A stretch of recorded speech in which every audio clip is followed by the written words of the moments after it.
Thanks very much, everyone, for joining me once again. My guest today is an old friend of mine. We've shared many moments, the highs and lows, in various press boxes in the UK, watching Pakistan for our sins. And he's a UK-based cricket writer who's written for Wisden and various other platforms as well. And as I say, he's a very capable cricket writer in his own regard. Aamer Malik. Aamer, nice to have you on the chat. Thank you, sir. Just really appreciate for inviting me. It's really appreciated. Thank you. Aamer, there used to be a time, and I just want to make this quite informal, more of a chat rather Yeah, than no, an of course. interview, where I would be really upset when Pakistan lost for days and days. But I think you and I will probably agree that it's come to a point now where you half expect them to lose, and that passion, I think, is not there anymore. There's, yeah, I mean, I think that's a great way to put it, to be honest. I mean, I've been following cricket for Pakistan anyway. I've been following since 1987. And, whenever you saw them tour England, you had some type of expectation. I mean, it's not just only England, I mean, now, but I mean, then it was because we are in England and we were getting them to come over. When they did come over, there'd be an air of excitement. There was a good team coming along. When you had the likes of Wasim, Imran, and then Waqar, Akib, Mushi, Saklan, all those guys in the later years, that you would be seeing good cricket. Now, in my humble opinion, I'd say, I think they've got more of an air of mediocrity around them. There are no massive superstars, so to speak, that you can say, right. I mean, yeah, people will say Babar Azam. Unfortunately, I'm a firm believer that ability doesn't always make you. You can't carry teams on ability and talent alone. I You think need I it. mean it's a fair point you make, but I actually believe that these guys think they are better than what they actually are. The Oh, performances aren't that, and it's not just about when they come to England. If you look at where a number of places where they tour, even at home when they're playing, the air of mediocrity is there, isn't it? absolutely. And again, I mean, again, you've said it. You've nailed it. They think they're better than they are. What gives them that? There has been no specific performances. I'd say in the last 4 years that give me an air of hope, or I could say, oh yeah, this is a great team. They're not. They are. They are. They're in. They seem to be in a regressive mode, and this is something that they need to get out of. I mean, unfortunately, I will also say, Pakistan cricket has a good has a legacy of great players, and like some of the names I just mentioned previously. And you can emulate try and emulate their achievements and their playing abilities, but you can't be them. You have to be your own player. And I think as soon as some of these guys realize that we have to set our own legacy, and also acknowledge where they're making mistakes. I think if you don't acknowledge those, you don't know, you can't improve from anything, and they really need to do that. I think we keep having this circle, don't we? This vicious circle of change the coaches, change the captain, change the chairman, change the domestic cricket structure. Then the new guy comes in, and then it's that circle again and again and again, and we're just back to square one every time, aren't we? Well, if you've got instability behind you, it's obviously going to filter down, and it has done. And you can see just in the past 6 months where that instability, probably a bit longer than that. The amount of chairmen that we've changed, even I've lost count. I think it's been 4 in the last 3 years. It's you know that's not players.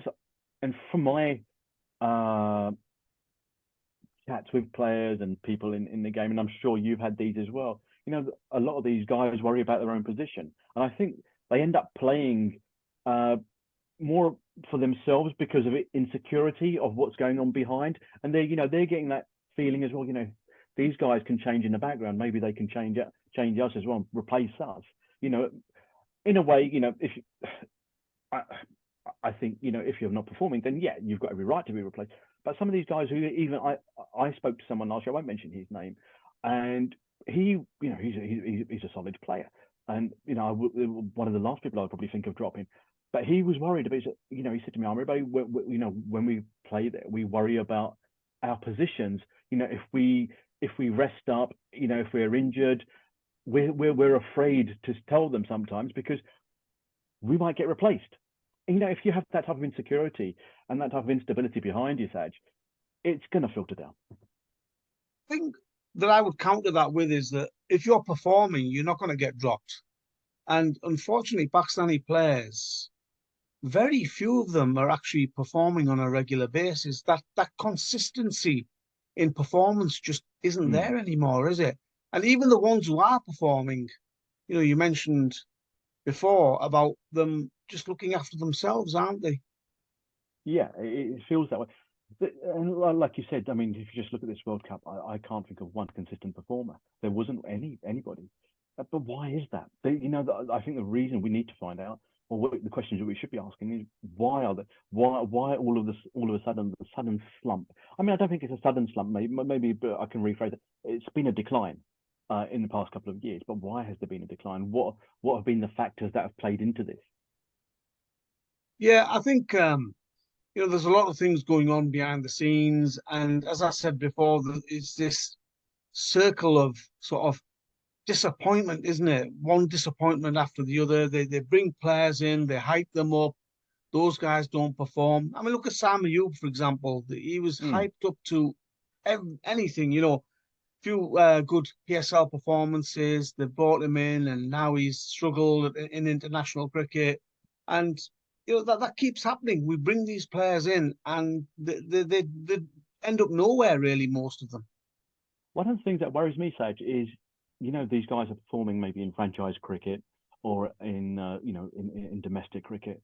They seem to have a different mindset once they get onto the international stage, and that's something I'd like to explore and find out why the change of mindset. What are they being told at international level that's different from what they've been told at at franchise or domestic level? I mean, there's obviously a lot more expectation I can understand at international level, and then the pressure is a lot more. You in for Pakistan, I mean, you're representing 250 million people, so there is that as well. And like you said with Simon Ayub, I had an interview earlier this year with the Independent, and they asked me, who one of the players who would you recommend look at? And the first person I mentioned was Simon Ayub, because I mean I saw him play last year, and he's just such a natural talent. But when I saw him in the World Cup, it was like a rabbit frozen in headlights. It just didn't make any sense to me. I think the priorities as well. You mentioned the likes of Imran Khan, Wasim Akram, Waqar Yunus, those guys. Yeah, they played county cricket, but their priority was always to play for Pakistan, to take wickets for Absolutely. Pakistan. I get the impression, and I'm not going to sort of name individuals because there's too many of them to name, whose priorities are play in as many T20 leagues around the world as possible, make as much money as you want as quickly as possible, and yeah, play a bit of international cricket in the background. Yeah, I mean, again, and that's where I think that could definitely be included as one of the factors that is part of the slump, because you're getting your priorities wrong. I mean, the names that you mentioned with from the 90s, for them it was about playing. It was about playing for Pakistan, and when they played for Pakistan, they gave it. I mean, to be honest, let's say, for example, I mean, they didn't have T20 cricket in those or franchise cricket in that era. So we could, it might be a bit unfair just to blame it all on franchise cricket in this respect. Though I think if they were given the opportunity still, I know, and again, I know quite a few of them, and I know they still say to this day that we want to give back to Pakistan cricket, because it's Pakistan cricket that actually made them. And but would you get that now with some of the players that you have now? Would you get that same type of passion for your country, or is it more about making a dollar elsewhere? And I think that's where they've got to start differentiating between, we've got to get their priorities right and thinking, I think we need to concentrate more for our country, because it's our country that actually gave us the opportunity to play these franchise leagues or domestic leagues or whatever they play. But the emphasis seems to be more on making money. We talk about the mindset, the pressure, the lack of professionalism at times, the lack of fitness. Totally. There's just so much wrong with the current crop of players, and I hate to keep having a go at them and picking on them, which I don't like to do. But Same here. there is just so much wrong with the current crop of players and the players coming through. I mean, even just today, I read today, and you know, with the new chairman, one of the things I do like about him, he has got a no nonsense approach, and I'm for that because I think this is what some of these players need. But one of the things that he has started at grassroots level cricket is to improve the fitness from grassroots level in Pakistan cricket, and I think that you've got to start somewhere, and if you're going to start there, then obviously, hopefully, that'll work its way upwards as well. Uh, because if you start to nurture and develop young cricketers now who will emphasize on fitness as well as their talent and ability, those three factors will help you develop as a player. And I think that is something that and I don't want to again I don't want to name names in the side or anything. I think it's been well documented, and it's been unfair as well on the player as well. Can't necessarily blame the players for they don't pick themselves. It's people who pick them.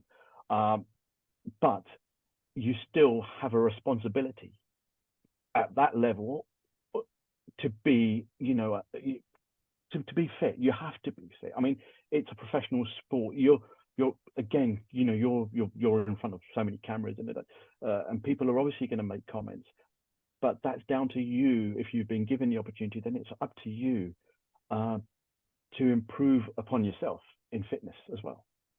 Finally, I mean, we've spoken a lot about the negatives. I'm of the belief that Gary Kirsten and Jason Gillespie are good appointments, providing the PCB support them. They eradicate player power, which has been creeping its ugly head again in Pakistan cricket. Yeah, exactly. And they are given a little bit of, well, authority and freedom to run Pakistan cricket how they want it. I wrote a piece last week, and I mentioned it was an analytical piece I wrote, and it was for grassroots cricket. I wanted to analyse what I saw and what I think Pakistan cricket can improve. And the two names that you mentioned, Jason Gillespie and Gary Kirsten, obviously world-renowned coaches, and they've got a lot of their achievements speak for themselves. And the thing you mentioned is Pakistan needs to give them time. You can't just improve or expect someone to come along and turn the team's fortune around in a day. It doesn't happen like that. You need to give it the way Pakistan has been playing. They need at least a year, especially in the white ball format, to regain some type of stability at least. And and I think you've got two good disciplinarians as well in regards to the alleged groupings that we hear about all the time. I think these type of people won't take that type of rubbish. I honestly don't think they will. And and I think it's a shame. You shouldn't have to treat them like kids or act like teachers. But I think in this case you might have to. It's just to get the team going forward again. You need some type of momentum, and it has to start. So I mean, I think with these two names, I'm really happy that they're in a. I think we've also, I'm not saying this because he's a friend, but I think with Azhar Mahmood there, he divides that cultural gap as well. Because remember, sometimes not every player understands a different language. It's not easy to convey messages across. And I think with Azhar's record at Surrey has been quite good. And there were calls even after the World Cup. Now I saw, let's the usual calls for action. The guy's only been there 2 months. You can't expect people to turn the fortunes of a team around in the space of 2 months, 2 days, or even a week. I mean, Gary Kirsten was there. I saw people calling for his head. It doesn't work like that. You need to give players and coaches time to develop a side. It's not an overnight process. Well, I mean, I'm sure we could spend many, many hours discussing the issues and problems in Pakistan cricket at the moment. But unfortunately, I have to sleep, and so do you. I'm sure we'll continue this conversation another time. But I really appreciate your time, Aamer. Thank you very much. My pleasure, brother.